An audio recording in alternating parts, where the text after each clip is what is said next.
Hi guys, I'm Tima and I'm here with Christopher Whetstone, who is the Managing Director at Flambard Williams, alongside with multiple other companies.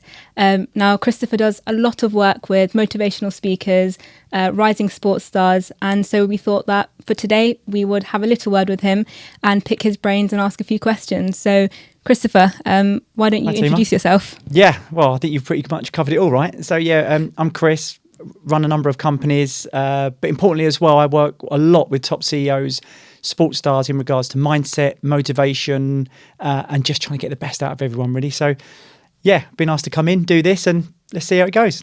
Definitely. So, for the first question, Chris, I thought that we would, speak about your career, your success. So, how would you define success? To define success is pretty tough because it's dependent on the person. So the first thing that I'd say is you could be successful. It doesn't have to be financially. Everyone thinks that you've got to be financially successful to be successful, but you don't. For me, success nowadays has changed a lot from when I was 20. In my 20s, it was all financial. Now I just want to be a great dad.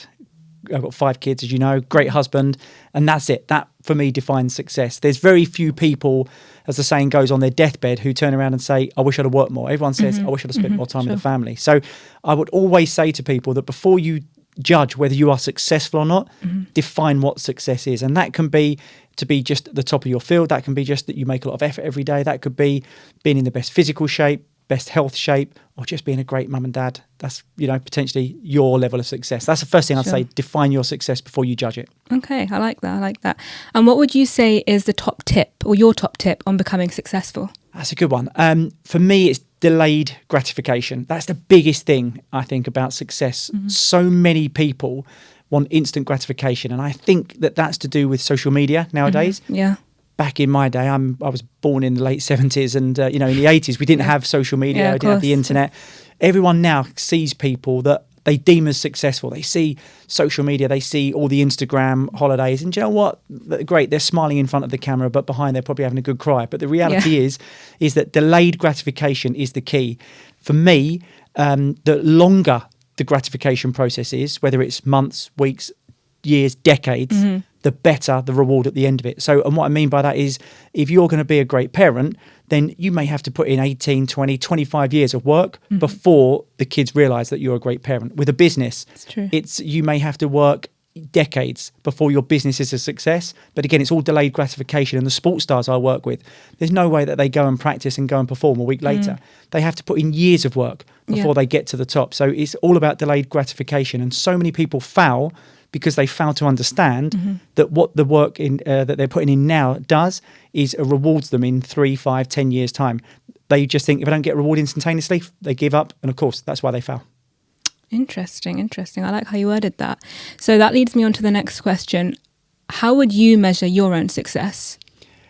So like I said, in my 20s, it was pure work. That was, I just wanted to be the best. So the first thing I would say is I just want to be the best I can be every day. Yeah. You're not going to perform 100% every day. You're going to have down days, you're going to have up days. But the reality is you just got to give everything every single day.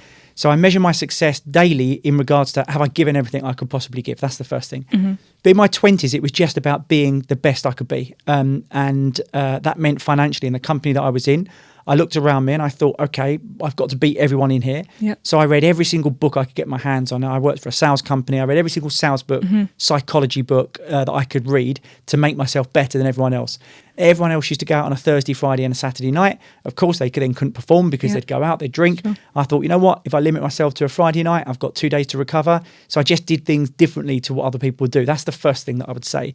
But as I then got older and you start to have kids, and unfortunately I didn't spend as much time with my eldest daughter, who's now 16, than I do my younger kids, because my idea of success changed. Now it's about time spent with them. If I have a weekend where I can spend hours with them and do stuff with them, whether it be their clubs, whether it be playing golf with my son, things like that, then I judge that as successful. And if my son and my daughters come up to me and ask for advice, then I think I've been a success in that manner. But I'm fortunate enough to have good companies behind me and financial stability behind me, so it makes it easier. So I'm not painting this picture that everything's easy. It's not. Yep. But the reality is, I think I did things pretty much in the right order, and because of that, it makes the level of success much better now. But for me, success now is just being the great family man. Oh, I love that. Your priorities are changing, aren't they? Yeah, exactly. Yeah. So that, obviously you've got a lot under your belt, and you work with a lot of influential people. So how do you deal with comparison to other people's success?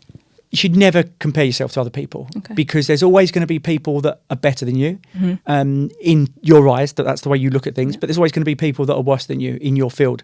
So it doesn't matter whether you're a top CEO. And I've worked with a lot of top CEOs, and they're always striving to be another CEO. That bemused me. You've got a guy who earns a lot of money. You're not talking about, hundreds of thousands. You're talking about several million, going into tens of £1 million a year. And they're still striving to be like another CEO. That doesn't make sense. As long as you're being the best you can be within your field, that's all you need to do. If you're leaving things on the table and you're thinking, I've only put half effort in today, of course, then you can criticise yourself. But if you've given it everything, there's nothing else you can do. And the same is with sports players. I've worked with a number of sports persons, whether it be male or female, and a lot of them, they compare themselves to other people, whether that be in golf, whether that be in athletics, whether that be in football, and they're like, I'm not like that person. Well, as long as you're doing everything you can, your time will come. It's true. No, this is very true. I mean, I feel like with you, Chris, especially, you're a very competitive person. So would you say that your success, or success in general, is influenced by the people you surround yourself with? Yeah, surround yourself with great people. If you don't, forget it. You're going to struggle. Surround yourself with idiots, you're going to become a fool. It's as simple as that, right? Team, how often do we see them in work? So the reality is that so many times I've seen really potential successful people surround themselves with idiots, and they get into the wrong crowd, whether that be drink, drugs, whatever it may be, and they get led down a certain path. And I'm just like, come on, guys, you've got all this potential. Everyone that I've worked with over the years has had the same opportunity as me. There's not been anyone who's had more or less of an opportunity. But the reality is that who's taken that opportunity. So you've got to surround yourself with great people, ideally people that are better than you, like-minded. Don't surround yourself with people that want to lead you astray, because unfortunately people are envious, people are jealous, and they want to lead you astray, so you don't achieve as much, so you don't achieve as much as what you're capable of. Yes. I mean, I feel like that's very specific, and it's a big niche, especially in the industry that we're in. But that kind of leads me on to the next question. Would you say that in order to be that successful in general, you need to be exposed to a certain amount of resources or opportunities? No, everyone has the same opportunities. There's no way that someone's opportunity is deemed by what kind of family they're born into. I know that there's a school of thought that if you're born into a more wealthy family, then you've got more opportunities. Okay, yeah, I can understand that. But I think this day and age, we're not like it was 100 years ago when you were literally born into certain families and you went down a certain route with apprenticeships and jobs. We're talking about a time when anyone can get onto the internet, anyone can start up a company. To me, it's not about the opportunity that you get, it's the opportunities that you take. We all, we come into work every day, and if I say to you, how many red cars did you see this morning? The answer is you probably don't know, but it's because you weren't looking out for them. The difference between successful and unsuccessful people, I typically would say, is that the successful people are always looking for opportunities, and they'll carry out the work and the motivation and the diligence on those opportunities. Other people can say things like, we hear it all the time. People say, I wish I was fitter. Well, do you go to the gym? No. Well, you don't wish you were fitter then. I wish I had more money. Do you put extra hours in? Oh, no, I don't work above my 9 to 5. Yeah. Well, you can't want it that badly. So the reality is, I think everyone has the same opportunity. It's just whether you take it or not. Okay.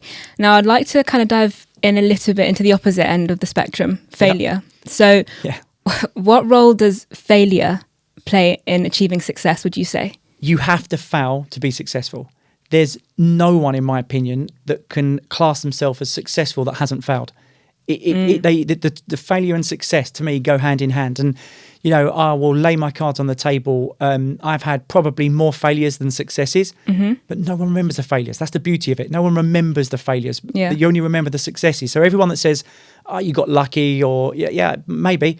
But, the other 15 failures that I had, let's not talk about those. Got you to where you are. Yeah, exactly. And, there was a time in my life where I lost everything. Financially, in my late 20s, early 30s, had to start again. But ironically, the second time round was better. The second time round, I knew about my failures. I knew where not to go wrong. So you got to have failures. And anyone that says that they don't have failures, and if it's true you haven't had failures, well, you've not had the successes. It's as simple as that. And the reality is, let's take it in the office. Just go to a micro level in terms of sales brokers. Well, when we go to sales brokers, if they say that they've done 5 deals that month and they got 5 out of 5 in, or 10 deals, they got 10 out of 10, they've not succeeded. Because if they haven't had any rejection, it means that they've not pushed any boundaries. That's true. So they might have gone for 20 and they might have got 15. But if you've only gone for 10, well, that's it. You're only ever going to get 10. So go for 20, have 5 that reject you, but get 15. You're still going to get more. So you've got to have failures to have successes. I love that. Thanks for that. Next one, destination or journey? Oh, journey. If anyone, 100%. The journey is far better than the destination. Actually, the destination is so much of an anticlimax, if I'm honest with you, that a lot of times you get there and, people are actually disappointed with the actual destination. The journey is by far the best thing on anything. If you have kids who are given money by their parents, I couldn't think of anything more depressing. Everyone thinks that they would like to have fortunes given to them or win the lottery. I couldn't think of anything worse. There's a reason why a lot of people win the lottery and then they get divorced, because the reality is they're bored. They've got nothing to do. They've got no motivation in their life anymore. And what typically happens is when you have people that do have things given to them on a plate, money, they need other things, other substances, whether it be recreational drugs. They turn to those things to get the highs. So the reality is, no, the journey is far better. And the longer the journey takes, the more rewarding it is at the end. Okay, I have to agree with you on that one. It's nicer to work hard and then, get rewarded at the end, right? 100%. So would you say, I'd like to personally know this one, would you say that external factors like luck or circumstances have a big role in success? No such thing as luck. There is it's a myth. There's a total myth that luck gets in the way, because this is where a lot of sports players, this is where I've had to change their mindset over the years of doing it, is that they think that luck plays a part in winning or losing. So let's take an athlete that I won't go into details who it is, but was an athlete running the Olympics, and one of the things that they mentioned was it was unlucky in certain races. Okay. So my argument to them was, okay, so when you win, does that mean you're lucky? And they're like, no, that's because I've trained hard. Exactly. So you can't have it both ways. You can't have, well, when you win, no, it's all about you and your training. But when you don't win, it's all about bad luck. It doesn't make sense. So the reality is when you lose, you've got to look into the mirror, you've got to face up, and you've got to say, you know what, I've lost. The reality is that's down to me. When you win, again, the same thing. You've won because of you. So everything that you achieve, whether it's underachievement or overachievement, is always down to you. So there's no such thing as luck. I like that. Okay. The next question is a bit personal to you. So if you can dive as deep or as little into this one. We can always cut if I don't answer it. Would you say that there was a particular decision that influenced or made you change your career?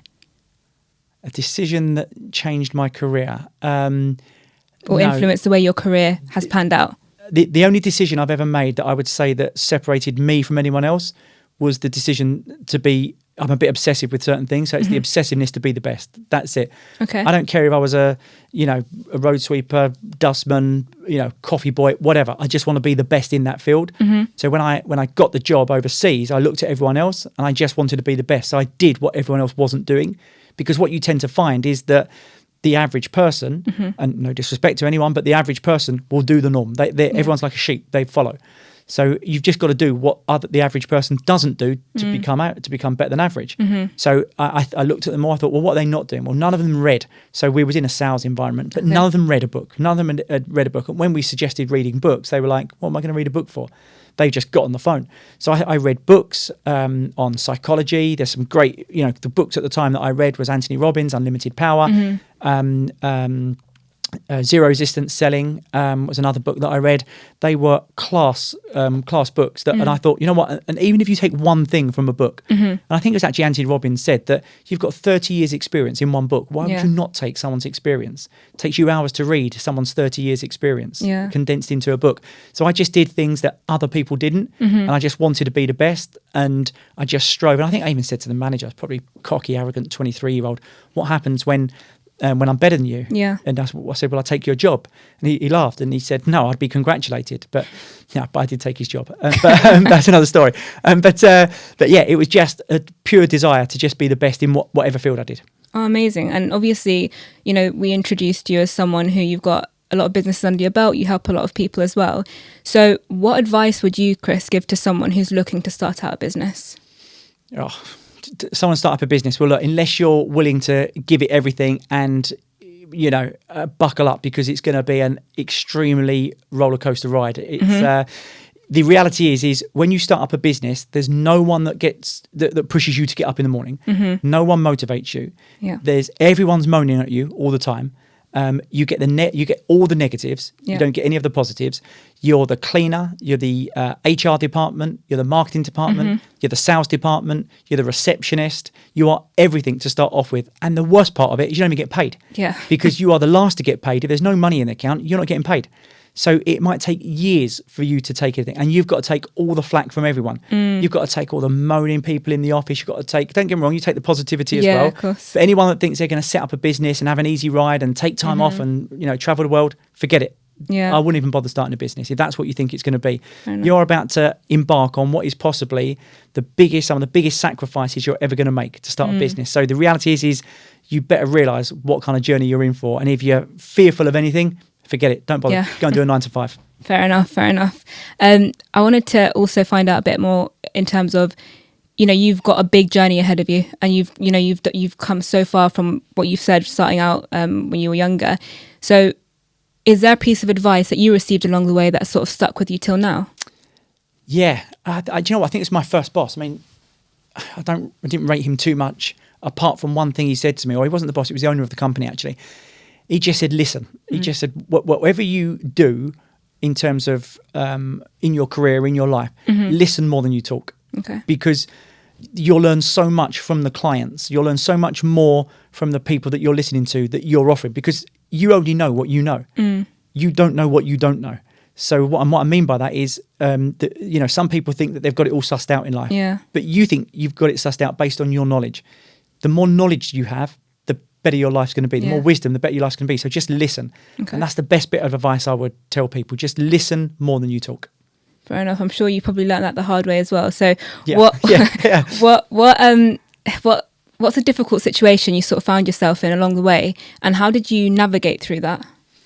The most difficult situation I found was in my late 20s. I was owed quite a lot of money from a certain supplier. Didn't get paid. Okay. I then had a decision. It was basically, I pay everyone. I pay all my people out, staff, colleagues, everything out, and the company probably folds, or I carry the company on. I'll be honest, I took the option to pay all the staff. The company struggled, and it was just like a downward spiral. After that, I had to hit the reset button. Everything went wrong. I mean, and it was like a domino effect. Once one thing goes wrong, then emotion kicks in. And I always say take emotion out of it, but emotion kicks in and you make bad decisions, one bad decision after another. Yeah. And again, someone says, you've been unlucky. It's not luck. It's just I made bad decisions.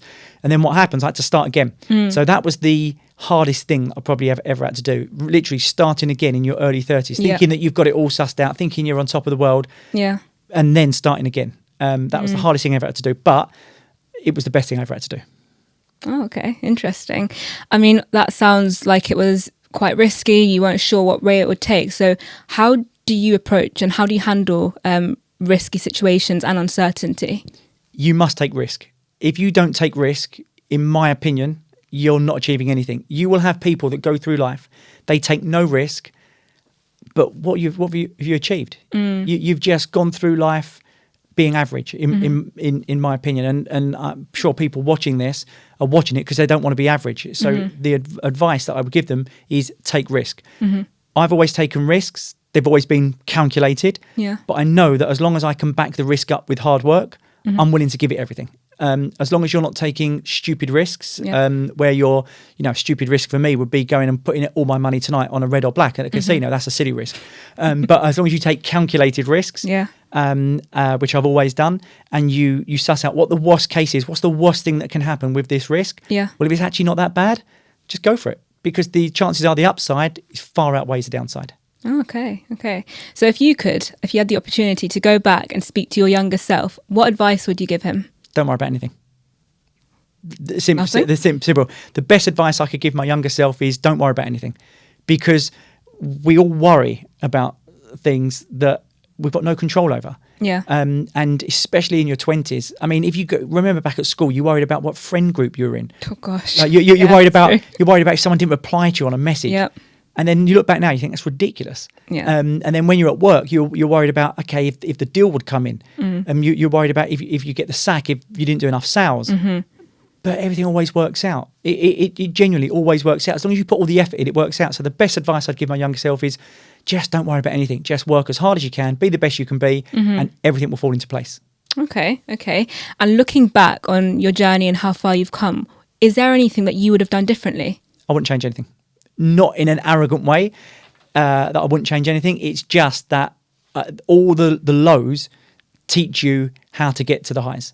So you need those lows. Like I said earlier, you need the failures. You need the bigger the mess. So that's a word there, but the bigger the mess of the situation. Ironically, the bigger the failure, the better it is. You just learn so much more. So for me, take risks, fail, learn from it, and come back stronger. Okay. Another bit of a deeper question now. So would you say that you can be successful without sacrificing relationships? You can't be successful without sacrificing relationships. Impossible, in my opinion. Yeah, unfortunately not. You can't be. There's always going to be sacrifices to make it. Now, but that depends on your term of success. So what I mean by that is if your definition of a success is to be the best in a relationship and the best father or the best mother, that's fine. You can have those best relationships. But ironically, what then happens is other things lack in your life. You might not go to work. You might not work hard enough. You haven't got the money coming in. So then ironically, what happens is you're under financial pressure, which puts sacrifice on or strain on the relationship anyway. So, and then you've got the flip side of that is you've got husbands and partners who will go and work all hours God sends. And then what happens is they put sacrifice on the relationship because they're not at home. So I just don't think that there's a thing such as work-life balance, unfortunately. I think you've got to do things in the right order. And I think if you do things in the right order, it works. But the reality is that I spend more time now with my 4-year-old, and I'm fortunate to do that, than I did with my 16-year-old when she was 4, because it was all about work. So I was working, I'd get up at 6, I'd leave the house by 7, I'd be at the gym, I'd go to work by 9, and I'd work till 10 at night, and I never saw her. Yeah, that's true. So I sacrificed, and let's be realistic, I also sacrificed the first marriage because it was just all work. I look back now and think, okay, I could have done things differently, but you've got to take the rough with the smooth. And the reality is that no, I think that if you're going to be the best in your field, doesn't matter if you're a sports person, doesn't matter if you're a top CEO, business owner, whatever it is, if you're going to be the best of the best and put everything into that, something else is going to suffer. That's the brutal reality of it. Yeah, that makes sense. I think that's reasonable. And on the topic of relationships, how would you say, or how would you deal with envy and jealousy from others when you're becoming successful? If anyone's envious or jealous of you, just ignore them. They're just not a friend. It's as simple as that. If anyone says your friend's jealous of you, they're not a friend. Now, don't get me wrong. There's a difference between envy and jealousy. Yeah. If you're jealous of someone, that's a really bad and nasty emotion. If you're jealous of someone and you're looking at that person and you want to actually take from them to bring them down a level, which is typically what jealousy is, that's a nasty emotion. Yeah. But if you could be envious, you can look at them and say, do you know what? That's what I want to strive to be. That's no problem with that whatsoever. But if you've got people in your circle that are jealous, I would say get rid of them from your circle. But the biggest thing I'd also say is just be humble. Doesn't matter how much you've got, just be humble. Because the reality is you can also create jealousy with other people by rubbing people's noses in it. Yeah. So just be humble and just go about your daily business. Just like I say, be the best you can be, and that's all you can do. And if people are still jealous, get rid of them. Fair enough. On the topic, you used the word there that I want to use, humble. Yeah. On the topic of being humble, would you say that you feel responsible for helping others achieve success once you've sort of gotten there? Yeah. If you're successful, you've got to help others. If you're successful, you've got to help others in a way that, and whether that be help other people become successful or just help people out that are potentially in an unfortunate position. That could be homeless, that could be charity. You cannot keep all your successes to yourself and hoard money and hoard advice because, the more you spread it, the better everyone's going to be, the better the world's going to be. If you can help someone out that isn't fortunate enough to have what you have, or you can help someone out that actually is struggling with a mindset situation or a motivation, if you can help them out and give them advice, I think that goes a long way. So 100%. Okay, so one more question for you, Chris. Tell me. We'll end it on a light note. You mentioned at the start that you've got 5 beautiful children. Yeah. So would you say that leaving a legacy is an important part of success for you? Yeah, it's the biggest thing. And by legacy, I don't think that you should leave a legacy just financially. Okay. I do believe that leaving a legacy is so important. But that legacy for me isn't going to be, I've left my kids X amount of money. Okay. Because that wears off. The legacy for me is, have they got great advice from me, from me? Yeah. And have I always been there for them? And if I pass away and they can look back and they've got a dad that gave great advice and was always there for them, for me, that's the best legacy I can leave. Oh, I love that. Well, listen, thank you so much. Not going to take up much of your time, but just thought that we'd have Chris on here today, and hopefully you guys learned something about him and about, what he does as a whole. Thanks, Tima. Appreciate it. No worries.